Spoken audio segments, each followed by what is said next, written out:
viens voir Sabine. Oh mais dis-moi Jamy, elle est super grande celle-là. Hé Jamy, tu devineras jamais où c'est que je suis. Ah, mais si, je reconnais. T'es sur le campus de la Doua, Fred. Mais qu'est-ce que ça a changé? Oui, c'est fou tout ce qu'ils ont fait. Ils ont même installé une noue d'infiltration. Une quoi? Une noue d'infiltration. Hein? Bah, une noue d'infiltration. Ah, une noue d'infiltration. Ah, mais ça, c'est une belle innovation. Allez, Sabine, va rejoindre Fred sur le campus. Allez, c'est parti. Allez, venez avec moi. On va sur le campus de la Doua.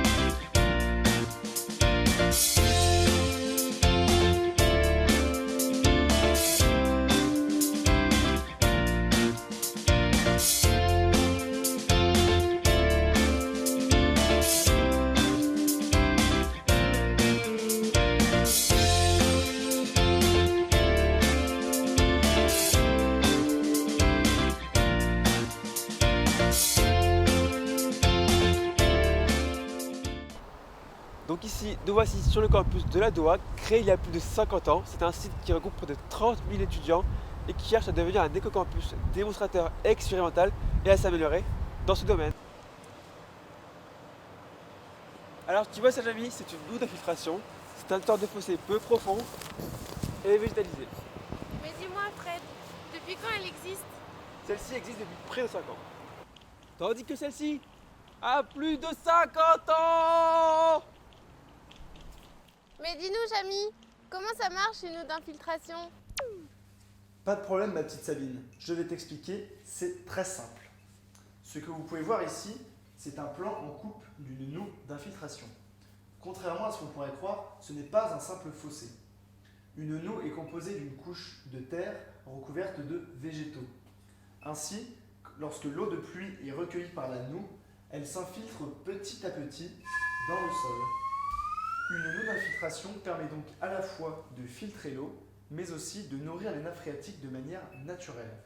De plus, pour maximiser la zone d'échange afin d'optimiser l'infiltration de l'eau dans les sols, il est préférable de privilégier les pentes douces. Au contraire, quand il y a du bitume, l'eau ruisselle et ne s'infiltre pas. Elle s'accumule donc sur les sols. Maintenant, voyons voir de plus près comment se passe la filtration au niveau des plantes. La goutte d'eau captée par la noue s'infiltre petit à petit dans le sol, ce qui va permettre aux racines des plantes de filtrer les particules nocives aux nappes phréatiques.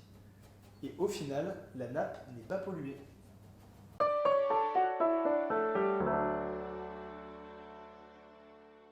Savez-vous ce qu'est ceci? Ce petit dispositif, c'est un mousseur. Il permet de réduire de 40 à 60% le débit d'eau, sans pour autant gêner son utilisation. Mais alors, que se passe-t-il?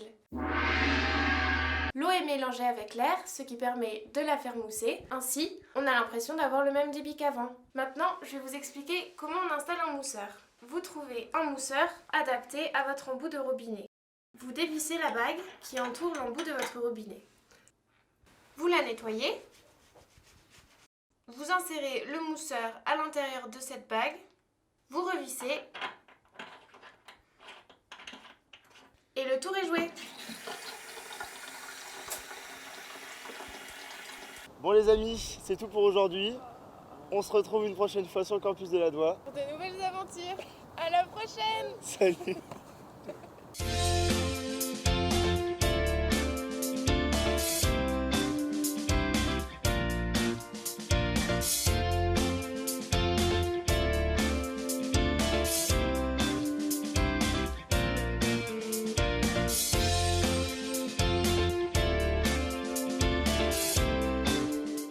Bon les amis, je vous laisse, je file sur le campus.